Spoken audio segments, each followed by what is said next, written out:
Now, to get the tension up and going, we're throwing in a challenging AI cast as well. So it's PvP, PvPvE, right? And Say that again. PvP, PvPvE, something there. Could be. No, I'm sure if I made it. No, you're good. With that one. That was good. That was good. So, Hey, you sounded professional. okay, so basically, the point of our game, the stick in the ground, is high tension here, right? Right, sure. And we have a very much like a high risk, high reward gameplay. So this is a match-based game, right? So before you go in, you gear up, you bring your coolest shit, as cool as you can. It's going to help you in the battlefield.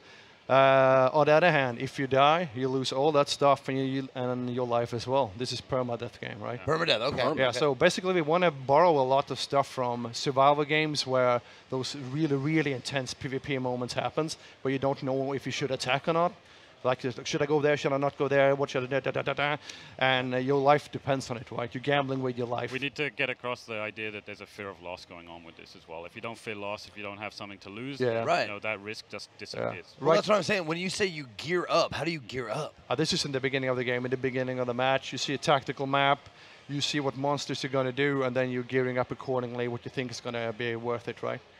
Are you gearing up within the game or before you enter the game? Before you enter the game. Okay, okay. Nice. All right. And then the match itself is divided into three sections, basically.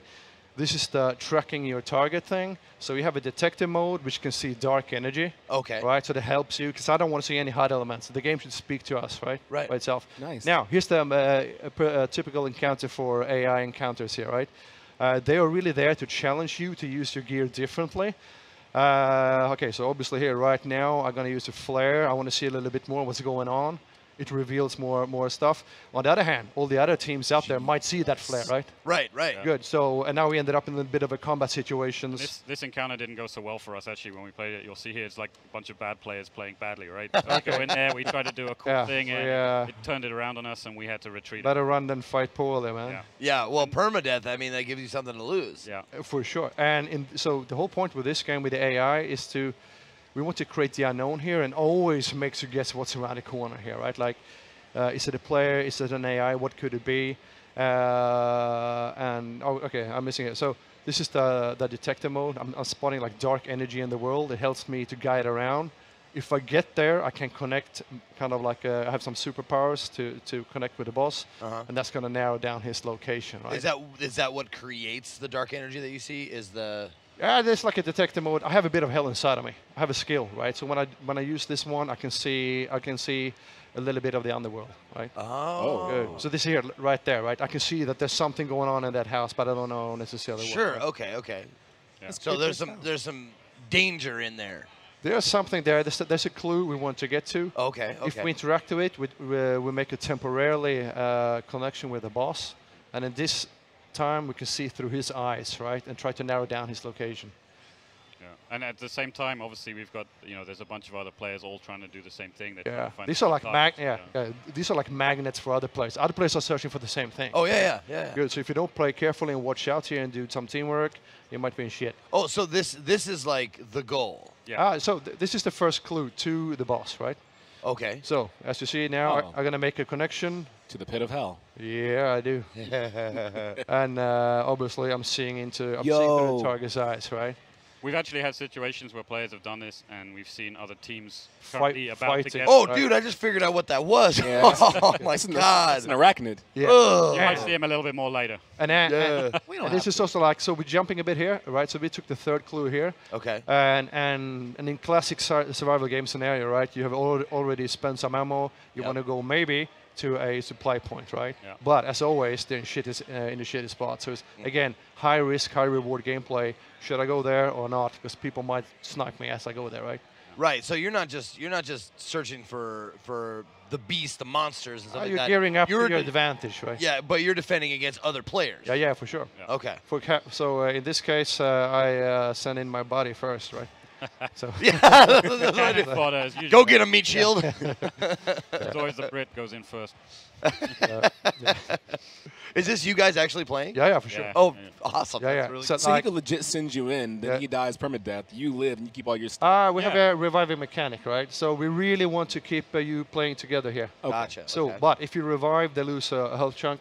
Okay. And if you revive again, then well, you're in shit, basically. Okay. So here so basically this game is a very social game. So what you don't hearing here is the commentary, right? Right. It's like me and him constantly chatting what we're hearing and stuff. And if he gets scared, I get scared, and I get jumpy, right? That's the part. Right? And obviously the VoIP and stuff in game is going to be positional. It's 3D as well, so you can obviously. Nice. I love that. Yeah, I love that. So if you pay attention there, there's like a PvP battle going on beneath us because everybody is kind of going now to where the target location is.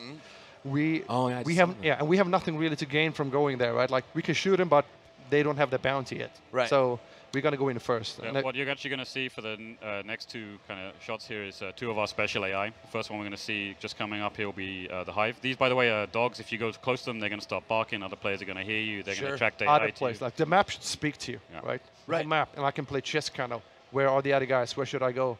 No, and that's This is a crazy. That's crazy. She just wants to give you a big nasty hug. Nope. Yeah. Yeah, I saw in the opening 5 she's minutes. full of bugs. Yeah. So she's a long-range enemy with like swarm bursting out of her chest. Oh my God, you're terrible people. And this is classic, like you're bleeding, you need bandages, all that stuff, right? Yeah, that's something I was going to ask you about the healing items. Like, probably like they take time. Yeah. I mean, you're basically defining your class as your. Here comes another bad boy. He's called a meathead because he doesn't have any head. Like, yeah, he's using basically leeches on the ground as a way of seeing and hearing and understanding what's going on. So we went too close to them. They got triggered, and he's now. Okay. Yeah, so our game starts really stealthy because you don't want to be known your position. Right. But sometimes you just have to bomb your way through, right? Well, yeah. I mean, if that guy sees you, it's. Yeah, this is like hotspots of actions. Yeah.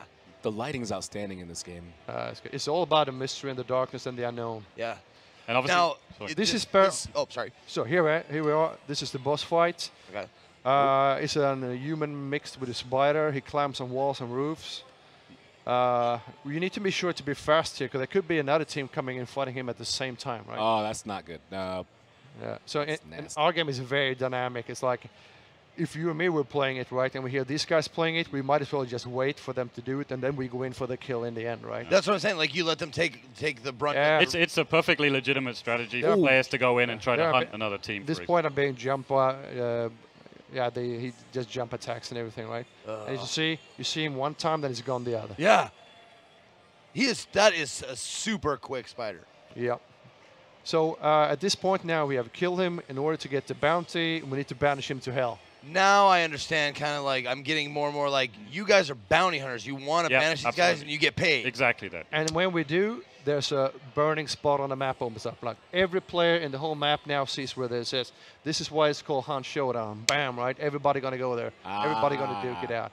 Dude. Yeah. That's like actually really cool. So the other interesting thing about that is it's, like I mentioned before, is it's a legitimate strategy for other players to just ignore the clues, ignore the target, and hunt the other teams who are hunting the target. Yeah. You can stalk another series of hunters going out there. As you see in the left corner up there, there's like a little timer ticking, so everybody kind of have time to get there. Oh, okay.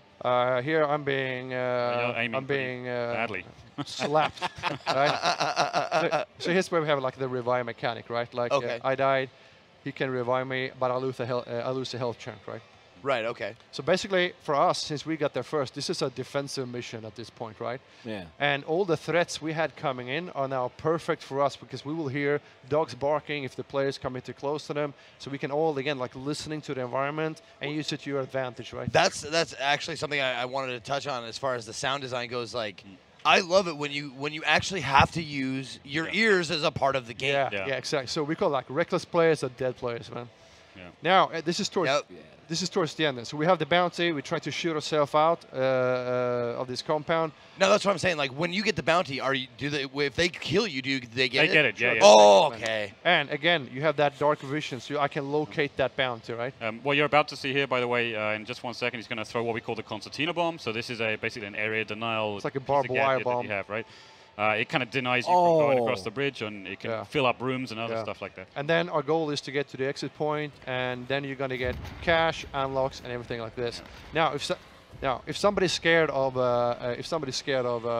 permadeath, the whole thing with our game is like, yeah, you die, but everything you unlock saves in the bloodline. Okay. And when you recruit a new hunter, you can put new stuff on him again. Yeah, that will carry over. So you constantly progress, right? Wow. This game is honestly, it's so much better than I gave it credit for when I saw the trailer, man. Okay.